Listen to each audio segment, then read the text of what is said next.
사계절이 뚜렷한 한국. 다채로운 계절 덕분에 볼거리도 많지만 그중 겨울은 혹독한 추위로 유명하기도 한데요. 한국의 겨울은 시베리아만큼이나 매서운 바람과 냉동고 같은 기온으로 유명하죠. 이런 추위에 적응하기 위해 우리 조상들은 과학적인 시스템을 개발해냈는데요. 바로 전 세계에서 극찬하는 온돌입니다. 아궁이에서 불을 떼면 따뜻한 기운이 방 밑을 지나 방바닥 전체를 데피는 한국 전통 난방장치로 부들이라고도 하죠. 옛날 시골 할머니 집에 놀러가서 아랫목에 앉아 귤을 까먹던 경험은 많은 한국인들에게 따뜻한 추억으로 남아있는데요. 이런 온돌 시스템은 현대의 보일러 시스템으로 계승되면서 여전히 겨울을 따뜻하게 날 수 있도록 만들어주고 있습니다. 게다가 온돌은 전기밥솥이 드물던 시절에는 밥을 보관하는 데도 사용되었습니다. 이 시절을 묘사한 소설 등에서 아랫목에 묻어놓은 밥이라는 표현이 자주 등장하는데요. 온돌이 워낙 따뜻하기 때문에 이불을 몇 겹 깔고 밥통을 놔두면 몇 시간이 지나도 잘 식지 않는다고 합니다. 온돌의 뛰어난 성능을 보여주는 사례라고 할 수 있죠. 또한 옛날에는 밥뿐만 아니라 메주나 청국장을 발효하는 데도 사용되었습니다. 보통 독립된 방이 있는 별채나 빈 방에다가 따로 메주를 띄워놓고 아궁이 불 관리를 잘하는 것이 집안일을 하는 사람들의 노하우이기도 했었죠. 난방뿐만 아니라 밥 보관과 발효에도 이용했던 온돌. 그 옛날에 어떻게 이렇게 과학적인 난방 시스템을 만들어냈는지 놀라울 따름인데요. 지금 현대의 한국 사람들뿐만 아니라 과거 외국인들의 눈에도 온돌은 놀라운 시스템이었나 봅니다. 개화기 당시 외국인들이 한국을 방문한 뒤 남긴 기록 중에 온돌에 대한 기록도 많이 남아있어 몇 개를 소개해보겠습니다. 이사벨라 비숍은 조선과 그 이웃나라라는 기행문에 다음과 같이 기록했습니다. 조랑말에 말린 똥까지 떼는 여관의 방은 언제나 과도하게 따뜻하다. 섭씨 33도 정도가 평균 온도이며 자주 그 이상으로 올라간다. 어느 날 주막에서 잠을 자게 됐는데 불을 어찌나 떼는지 더워서 숨이 막힐 지경이었다. 너무 숨이 막혀서 문을 열었더니 주막 주인이 소리를 지르며 달려와 호랑이가 물어간다며 문을 닫는 게 아닌가. 어쩔 수 없이 나는 문풍지에 구멍을 뚫고 숨을 쉴 수밖에 없었다. 지금 방 안의 온도는 40도다. 지친 몸을 거의 지지다시피 덮여주는 이 정도의 끔찍한 온도를 조선 사람들은 아주 좋아한다. 온돌에 대한 기록은 이뿐만이 아니었습니다. 100년 전 한국을 가다라는 글을 쓴 아손 그랩스트는 온돌에 대해 다음과 같이 이야기했습니다. 조선 사람들은 추운 겨울날이면 밖에서는 옷을 꽁꽁 싸매 입었고 밤에는 펄펄 끓는 방바닥 위에서 마치 빵처럼 구워져 지내는 게 아주 습관처럼 되어 있었다. 그리고 내가 본 조선인이라는 글에서 러시아의 카르네프 대령은 이렇게 쓰기도 했습니다. 조선인들은 손님을 좀 더 융숭히 대접하고자 할 때 방바닥을 더욱 뜨겁게 달구었다. 하지만 그런 방바닥에서 휴식을 취한다는 것은 거의 고문과도 같았다. 방바닥이 너무 뜨거워 참기 어려워서 한겨울인데도 땀을 뻘뻘 흘리며 더위 속에서 고생을 해야만 했기 때문이다. 과거 조선을 방문했던 외국인들은 입식 생활의 난방과는 다른 난방 체계에 큰 인상을 받은 듯 했습니다. 한국의 온돌에 대한 격한 반응은 현대의 외국인들에게서도 나타나는데요. 일례로 2018 평창 동계올림픽에서 선수촌 숙소로 현대식 온돌이 적용된 최신식 아파트가 제공되어 온돌 특유의 따뜻하고 아늑함으로 경기에 지친 선수들에게 뜨거운 사랑을 받았었습니다. 캐나다의 쇼트트랙 선수 샤를 아물랭이 평창 선수촌 숙소에서 온돌 바닥에 누워서 TV를 보고 있는 모습이 인스타그램에 올라와서 소소한 화제가 되기도 했습니다. 아마도 한국식 온돌 바닥이 따뜻해서 기분이 좋았던 모양이었는데요. 샤를 아물랭은 쇼트트랙 국제대회가 많이 열리는 한국을 자주 방문했었기 때문에 한국 문화에 어느 정도는 익숙했습니다. 그래서 캐나다나 미국 같은 대부분의 북미권에서는 좌식 생활을 하는 문화가 아님에도 불구하고 온돌 바닥에 자연스럽게 누워 있었죠.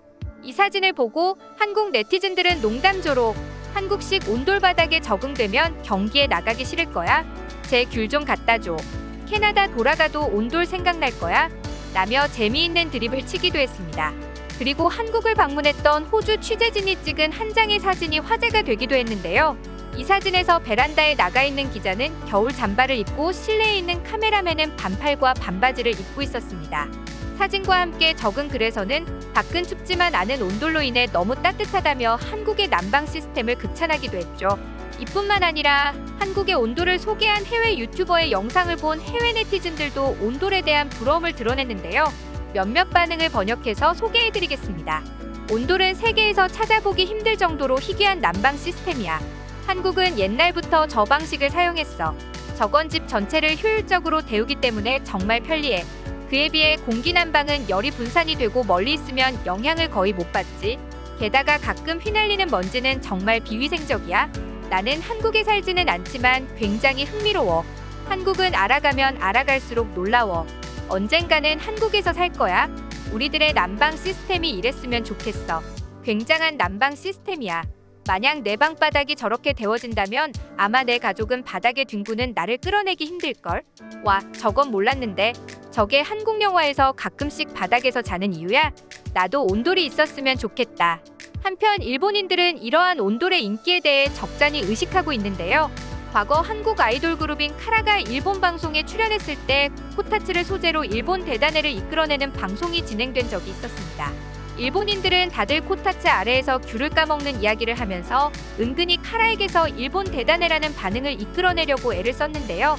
일본 MC의 이런 의도와는 달리 정작 한국에는 온돌 문화가 있어 카라에게 딱히 코타츠가 신기하거나 좋은 물건으로 여겨지지 않았습니다. 일본인 MC의 말을 듣던 카라의 멤버 한승연은 한국엔 그런 거 없어요. 한국에선 바닥 전체를 덮여요 라고 대수롭지 않게 대답해 본의 아니게 역공을 한 셈이 되기도 했었죠. 한편 한국의 온돌이 전 세계적으로 극찬을 받다 보니 중국에서는 온돌이 자신들의 전통 문화라고 우기고 나선 적이 있었는데요. 과거 우리나라가 온돌 기술에 대한 세계문화유산 등록을 추진한다는 소식이 전해지자 중국이 발끈하고 나선 겁니다. 중국 관영 CCTV를 비롯한 거의 모든 매체들은 한국이 온돌 기술을 세계문화유산에 등록하려 한다며 한국의 매체들은 온돌의 문화유산 등재에 가장 큰 장애물로 중국을 꼽고 있으며 때문에 중국보다 앞서 재빨리 문화유산에 등재시킬 것을 주장하고 있다고 일제히 보도했죠. 이어 매체들은 사실 따져보면 한국의 온돌은 중국 북방 농촌에서 사용하는 칸과 원리가 똑같다고 불만의 목소리를 냈습니다. 그리고 중국인들이 대대로 이용했던 바닥 난방 기술이 왜 지금 한국 문화유산이 되는 것인가? 한국인들이 중국의 면전에서 바닥 난방을 세계문화유산으로 등재하려고 한다고 불쾌감을 드러냈습니다. 중국 네티즌들 또한 한국 사람들이 계속해서 자신들의 문화유산을 강탈하고 있다며 분노했죠. 과거에도 중국 학자들은 온돌의 기원은 중국 북방에서 만들어진 캉이라며 캉이 한반도로 건너가 그 명맥을 유지하고 있다는 주장을 펴왔는데요. 한국의 좋은 전통 문화들을 자신들의 것이라며 우기기 시작한 겁니다. 하지만 중국의 억지 주장은 세계에서 받아들여지지 않았습니다. 온돌이 한국 전통 문화임을 반박할 수 없는 역사적인 증거가 많이 있기 때문인데요. 기원전 5000년쯤에 신석기 유적에서 처음 그 모습을 보이는 온돌은 서기 4세기 황해도 안악사모분의 고구려 고분벽화에도 그려져 있으며 고려시대 중기 이후에는 방 전체가 온돌로 된 홍구들이 일반화되었습니다. 이러한 사실에 힘입어 온돌의 국제적 명칭은 한국어 발음 그대로인 온돌로 옥스퍼드 사전에 등재되었고 이는 우리나라가 온돌 문화의 종주국이라는 사실을 국제사회가 인정하고 있다는 증거로 볼 수 있습니다. 자랑스러운 한국의 전통 문화인 온돌, 그 위대함이 세계에 더 멀리 퍼져나가길 기원합니다. 지금까지 한국 온돌에 대한 해외 반응을 살펴봤습니다. 여러분의 소중한 의견을 남겨주세요.